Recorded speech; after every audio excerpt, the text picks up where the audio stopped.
কিন্তু কাছাকাছি আসতে মেয়েটা নিজেই বলল, এ কি মামা বাড়ির আবদার নাকি? তাও মাঝে মধ্যেই ওর গা ছমছম করছে। আর কোনো কথা না বাড়িয়ে রূপক হাঁটতে শুরু করলো। বস্তা পচা ভূতের গল্পে এমনভাবেই ভূতেরা দেখা দেয় শুনেছে।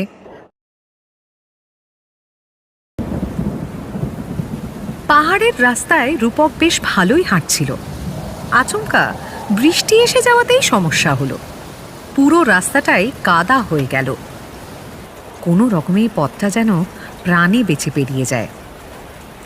হাঁটার শুরুতে রূপক একা ছিল না, ওর সঙ্গে ওর দলের আরও 7 জন ছিল, গাইডও ছিল। কলকাতা থেকে বন্ধু বান্ধবদের সঙ্গে রূপক কাশ্মীরে ট্রেক করতে এসছে। তাও মাঝে মধ্যেই ওর গা ছমছম করছে। দিনের বেলায় যে এমন ভয় করতে পারে কলকাতায় কেউ বললে রূপক কিছুতেই বিশ্বাস করত না।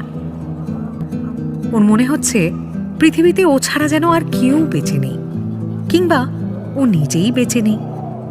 তাই হয়তো কাউকে দেখতে পাচ্ছে না। জোরে জোরে পা চালাচ্ছে। বাঁ পায়ে ব্যথার জন্য অবশ্য খুব জোরে হাঁটতেও পারছে না। একটা বাঁকের মুখে রূপক একজনের দেখা পেল। একটা মেয়ে, বয়স ওই 22-23 হবে, ফর্সা সুন্দরী। একবার রূপকের মনে হলো ভুল দেখছে না তো। বস্তা পচা ভূতের গল্পে এমনভাবেই ভূতেরা দেখা দেয় শুনেছে। মেয়েটা নির্ঘাত ক্লান্ত হয়ে গেছে, হয়তো ওর মতোই নিজের দল থেকে আলাদা হয়ে গেছে।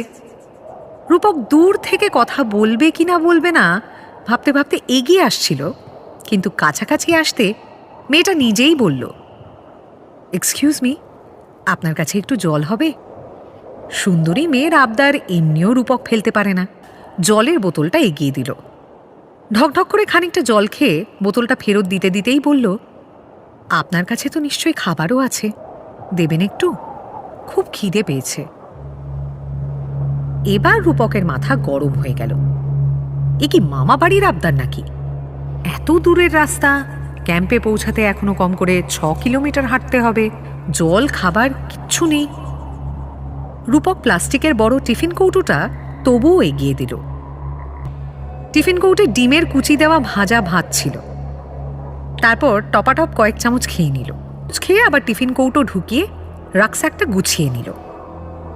বেশিক্ষণ এখানে দাঁড়ানো ঠিক হবে না।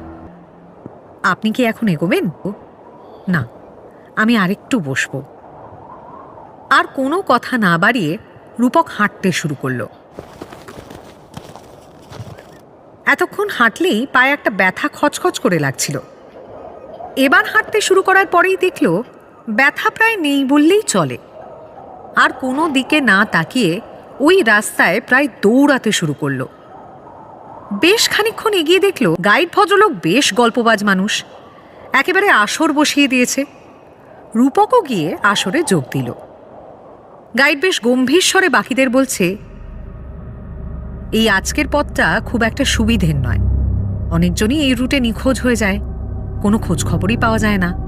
স্থানীয় লোকেরা বলে এখানে নাকি কোনো একটা আত্মা আছে। লোকজন দেখলেই কাছে ডাকে, খাবার চায়।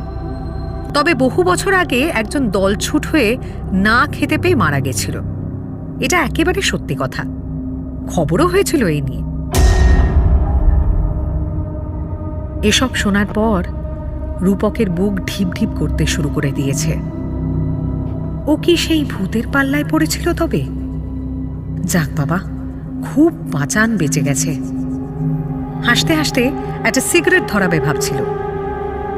হঠাৎ খেয়াল করলো ও যে বাকিদের থেকে আগুন চাইছে সেটা কেউ টের পাচ্ছে না।